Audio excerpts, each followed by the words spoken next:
Ozone परत, जलवायु परिवर्तन और पर्यावरण संरक्षण 21 सदी की आवश्यकता विषय पर एक दिवसीय कार्यशाला का सफल आयोजन। पर्यावरण संरक्षण की बढ़ती वैश्विक चुनौतियों के बीच डॉक्टर घनश्याम सिंह महाविद्यालय, सोएपुर, वाराणसी में ओजोन परत, जलवायु परिवर्तन और पर्यावरण संरक्षण 21 सदी की आवश्यकता विषय पर एक दिवसीय कार्यशाला का सफल आयोजन किया गया। इस कार्यक्रम का मुख्य उद्देश्य छात्रों, शिक्षकों और शोधार्थियों को पर्यावरण से जुड़ी समस्याओं और उनके समाधान के प्रति जागरूक करना था। कार्यशाला का शुभारंभ मां सरस्वती और महाविद्यालय के प्रेरणापुंज स्वर्गीय डॉक्टर घनश्याम सिंह तैलचित्र पर पुष्पार्चन एवं दीप प्रज्वलन के साथ डॉक्टर विपुल कुमार शुक्ला के वैदिक मंगलाचरण से हुआ। पहले मैं अपना इंट्रोडक्शन बताता हूँ जी। मेरा नाम पृथ्वीश नाग है। Shilpa group of education institution school से मैं इससे पहले महात्मा गांधी काशी विद्यापीठ और कुलपति रहा। सर, आज वर्ल्ड ओजोन डे मना रहे हैं, क्या कहना चाहेंगे इसको लेकर? ओजोन डे के बारे में हम लोगों को चर्चा करने की ज़रूरत है, क्योंकि आजकल अर्थ सिस्टम साइंस की स्टडी के बारे में बहुत चर्चा रहती है। इसमें भी ओजोन का महत्वपूर्ण भाग है। उसके कारण बहुत सी चीज़ें हो सकती है, उसके बारे में आप लोग सब चर्चा करेंगे। उसके नुकसान क्या है और फ़ायदे भी क्या हैं, दोनों चीज़ें हम लोग डिस्कस करेंगे यहाँ और देखेंगे कि उधर रिसर्च या उनको प्रिकॉशन या स्ट्रेटजी क्या बनाना है, इसके बारे में चर्चा करेंगे। सर, चर्चा में कौन कौन से कहाँ से लोग शामिल हो रहे हैं? आप प्रोफेसर सिद्दीकी है इलाहाबाद से, रघुवंश सिंह जी है PSU से, प्रोफेसर हौसला प्रसाद जी है, पहले नेहरू में थे, अंजू जी है और UP कॉलेज से है, और तारकेश्वर सिंह जी है और जौनपुर से। अखिलेश रघुवंशी, मैं director institute of environment and sustainable development, Kashi Hindu विश्वविद्यालय।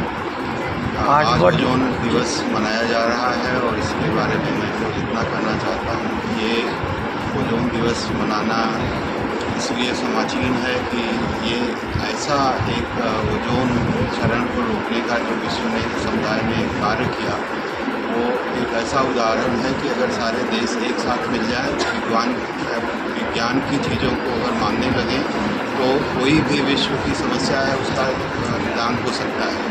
और अभी 2 दिन पहले यूनाइटेड नेशंस की एक संस्था के द्वारा बताया गया है कि अगर हमारे प्रयास इसी तरह से चलते रहे तो इस सदी के मध्य तक आते आते ओजोन क्षरण का जो नाश था वो समाप्त हो जाएगा। तो एक बहुत बड़ा मैसेज है कि हम पर्यावरण की समस्याओं को समझें, उसके बारे में नीतियाँ तैयार करें और विश्व समुदाय को अगर हम एक प्लेटफॉर्म पे ले आएँ तो कोई भी समस्या हो, चाहे क्लाइमेट चेंज हो, चाहे ग्लोबल वार्मिंग हो, चाहे वो जीव जंतुओं का जो विनाश हो रहा है, बायोडाइवर्सिटी लॉस हो रहा है, सारी समस्याओं का समाधान हो सकता है। इस ओजोन के विषय में हम लोग बात करने के लिए हमारे चीफ गेस्ट के रूप में पृथ्वी जी, मनोज सिंह जी, बहुत सारे और सारे छात्र हमारे खाली प्राचार्य एवं हमारे बहुत छात्र हैं। मैं विभागाध्यक्ष भूगोल विभाग उदय प्रताप कॉलेज सिंह। हम ओजोन दिवस आज मना रहे हैं। बहुत सारी चीज़ें, बहुत सारी खामियां हैं, ओजोन परत क्षरण हो रहा है तो, लेकिन मैं पूरे सभी से ये कहना चाहती हूँ, नई पीढ़ी से कहना चाहती हूँ कि इस सब का समाधान हमारे प्रकृति में है, हमारे उपनिषद में है, हमारे वेद में है। अगर हम अपनी जीवनचर्या को अपने वेदों की ओर वापस लौटें, प्रकृति का पूजन जो हम करते हैं उस तरफ वापस अगर लौटते हैं, तो निश्चित रूप से हम कहते हैं कि हमारी भारतीय संस्कृति में सभी चीज़ों का समाधान है। हम पूरे विश्व में खोजते हैं, लेकिन सभी का समाधान भारतीय संस्कृति में है। और हम देखते हैं कि हम अपने परंपरा के माध्यम से वृक्षों का पूजन करते हैं, जल संरक्षण हम स्वयं करते हैं, वो हमारे कार्य, हमारी धार्मिक कार्य में निहित है। तो अगर हम उधर वापस लौटते हैं तो ओजोन परत क्षरण, जो कि अब वैज्ञानिक रूप से ये देखा भी गया है कि कुछ चीज़ें अब सुधर रही हैं, लेकिन फिर भी अगर हम जीवनचर्या को अपने सुधार दें तो ओजोन परत क्षरण यानी पूरा पर्यावरण पुनः सही हो जाएगा, पुनः शुद्ध हो जाएगा।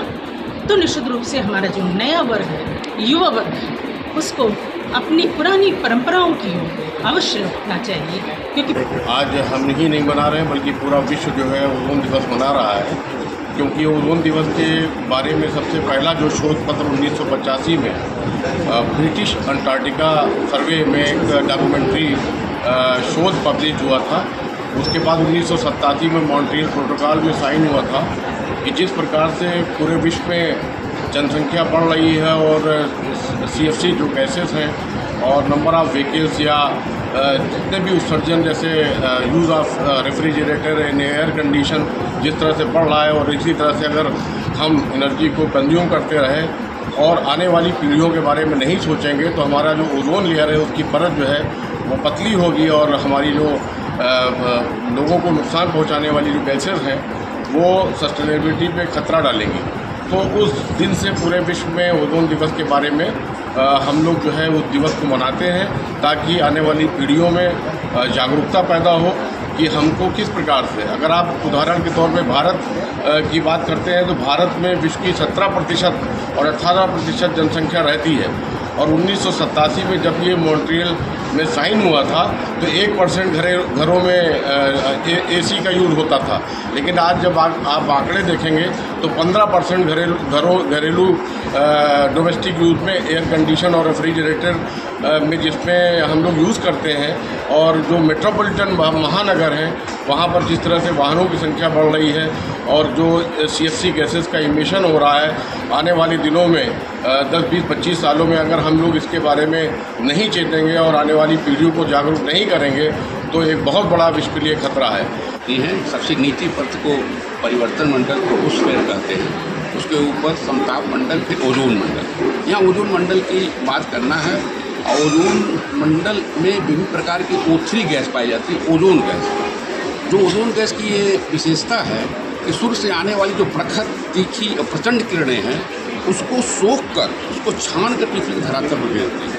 इसीलिए यहाँ मनुष्य जो है, यहाँ की वनस्पतियाँ इस रूप में हैं। अगर में ये ओजोन परत नहीं रहता तो यहाँ के लोग चर्म कैंसर के मरीज हो जाते, पैदा होते तो टेढ़े मेढ़े रूप में पैदा होते, विभिन्न प्रकार की दिक्कतें, आँख की रोशनी चली जाती, धुंधलापन दिखाई देता, इस तरह की दिक्कतें आती हैं। या कह सकते हैं इस तरह का जीवन हो ही नहीं पाता।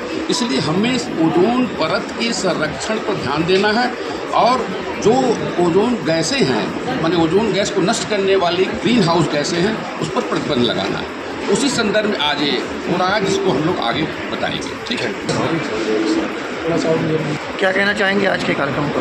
आज का जो वन डे वर्कशॉप ओजोन दिवस का जो ऑर्गेनाइज किया, यह हम अपने संस्थान के माध्यम से इस पूरे बनारस के परिवेश के, उत्तर प्रदेश और विश्व को संदेश देना चाहते हैं कि ओजोन दिवस का अगर संरक्षण नहीं हुआ, जो हम उपलब्धियाँ प्राप्त करते हैं वो किसके लिए प्राप्त करें, आने वाली पीढ़ी के लिए। तो ऐसी स्थिति हो जाएगी पूरी पृथ्वी धरातल पर कि कोई भी जीव जगत सर्वाइव नहीं कर पाएगा। तो इसके अवेयरनेस प्रोग्राम चलाने के लिए हम बच्चों के माध्यम से, शिक्षा से ही आप किसी कुरीति को, किसी अंधकार को आप दूर कर सकते हैं। तो इन बच्चों के माध्यम से, अंतर्राष्ट्रीय राष्ट्रीय ख्याति प्राप्त विद्वानों के माध्यम से ये संदेश हम बच्चों तक, रिसर्च स्कॉलर तक, विभिन्न कम्युनिटी मेंबर के माध्यम से पूरे बनारस और उत्तर प्रदेश के परिवेश को हम ये पहुँचाना चाहते हैं कि आप जो भी विकास कर रहे हैं वो पर्यावरण के साथ इको फ्रेंडली विकास करें, और आपके माध्यम से यह संदेश पूरे भारत और विश्व में जाएगा।